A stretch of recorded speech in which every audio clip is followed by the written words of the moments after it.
Donc l'idée en fait c'est d'avoir le phare, les phares le plus bas possible, sinon ça provoque des reflets sur le pare-brise, surtout lorsqu'il pleut c'est encore pire. Enfin ça change rien, de toute façon si vous mettez les phares plus haut, de toute façon vous aurez des reflets, c'est logique. Donc comment ça se passe? Eh bien, comme on peut le voir ici, ce sont des tubes en cuivre que j'ai bouchés ici avec des bouchons en cuivre soudés. Là, c'est fixé ici. C'est des colliers spéciaux ouverts. On verra ça de l'autre côté, hein, vissés dans l'excent. Ici, on a une douille de LED. Ça, c'est une ampoule LED en 56. Ça crache, hein, ça crache quand même vachement bien. Et alors, tout ceci est fixé avec deux petites vis Parker de 3 mm. Là, on a un espaceur ici pour tube, voilà, ce qui fait que le support tient bien. Voilà, bon. Cela dit, il ne faut pas évidemment que ça soit percuté, hein, c'est évident. L'avantage de mon système, c'est la rotation depuis l'habitacle. Voilà, oui. Aujourd'hui, par exemple, je suis sous la pluie. Ça permet d'orienter d'une main, vous voyez, sans avoir à se faire chier, on oriente. Donc son phare, suivant ce qu'on veut, suivant qu'on veuille un éclairage vraiment au ras de la chasse, au ras du regard, en fait au ras du pare-brise, à l'aplomb du pare-brise je veux dire, ou selon qu'on veut avoir un éclairage plus lointain. L'avantage de ces ampoules LED, c'est qu'elles sont tridirectionnelles, hein. C'est-à-dire qu'on a déjà une visibilité positionnelle de l'avant, dans cette direction-là, et puis après c'est multidirectionnel. Voilà. Donc c'est bien pour une vue latérale également. Ce que ça consomme en termes d'énergie, là j'en ai deux qui sont montés en parallèle, on arrive à 0,9 ampères, c'est-à-dire presque 1 ampère, c'est quand même pas si mal que ça, c'est bon, c'est pas si mal. Qu'est-ce que je voulais dire d'autre? C'est du tube de 16 mm, j'avais oublié de le dire. Voilà. Donc ici, on est sur des douilles 11,56, c'est-à-dire qu'il y a un seul fil qui sort, c'est le plus qui sort, là en bleu. Et l'autre, c'est la masse en fait. Donc j'ai choisi du cuivre pour la conductivité. Vous voyez? Parce qu'ensuite c'est totalement inoxydable. Voilà. Gros avantage. Et ça permet donc de fixer le deuxième fil, moins, ici, directement sur le tube.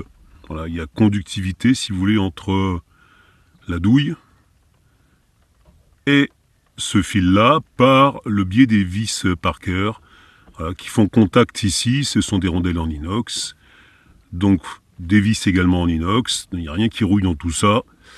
Normalement, la douille ne doit pas rouiller non plus, c'est fait pour être à l'extérieur. Ensuite, pour ce qui est de la protection, alors j'ai pensé à mettre une cage, mais bon, ça fait des trucs assez bordéliques. Et puis moi, ce que je veux, c'est que ça soit vraiment orientable. Donc la cage, ça aurait été emmerdant. Donc la protection, elle est simple, hein, il suffit de mettre le phare dans l'autre sens, dirigé vers l'intérieur du trike, et on a une protection. De sorte que si jamais je percute de l'avant, vous voyez, la douille ne va pas s'arracher ni l'ampoule éclater. Donc c'est important de penser à rabattre le péplum. Tout ceci est commandé de l'intérieur au guidon. Donc c'est ensuite dirigé sur ce boîtier de dérivation qui me sert un petit peu à dispatcher les commandes au guidon. Voilà, donc là ici j'ai le klaxon, là j'ai mon phare. Il faut d'abord que j'allume ma centrale. Voilà, ça ne marchera pas sinon. Voilà, j'ai mon phare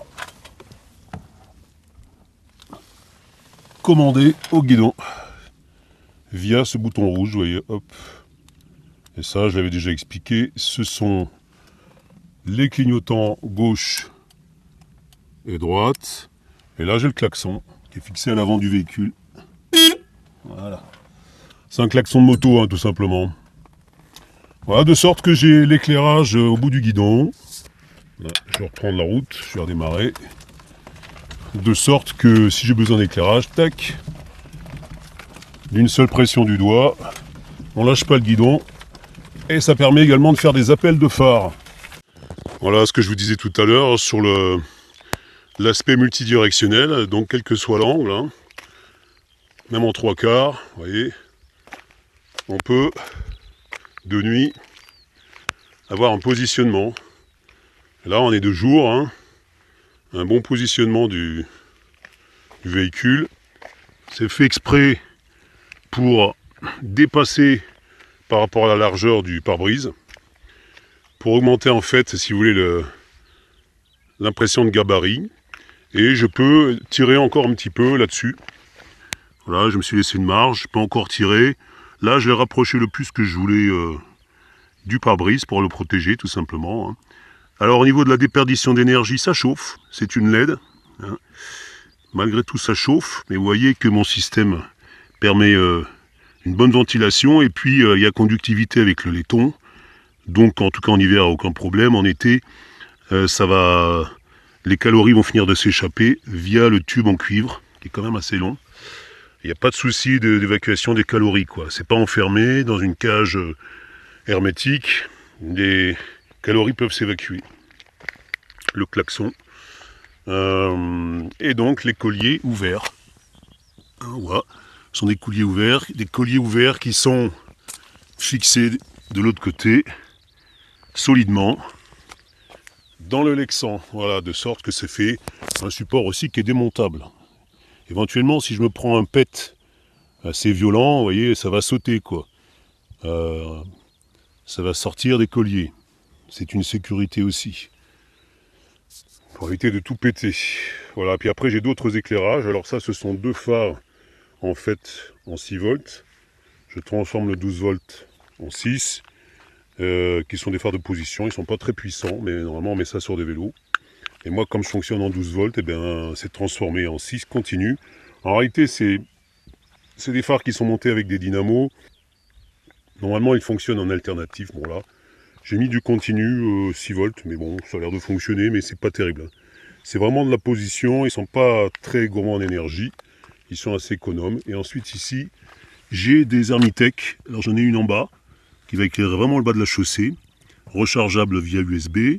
Et j'en ai une autre grosse que j'ai pas montée là, parce que j'ai assez d'éclairage comme ça, que je mets ici, qui éclaire un peu plus haut.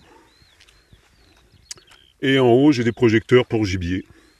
Donc je peux faire tourner pour éclairer les bas-côtés ou les champs, hein, comme ça. Je m'en sers très peu, ceux-là, ils sont commandés de l'intérieur bien entendu, ce qui me permet d'éclairer assez loin et d'avoir une idée des dangers qui arrivent à droite et à gauche.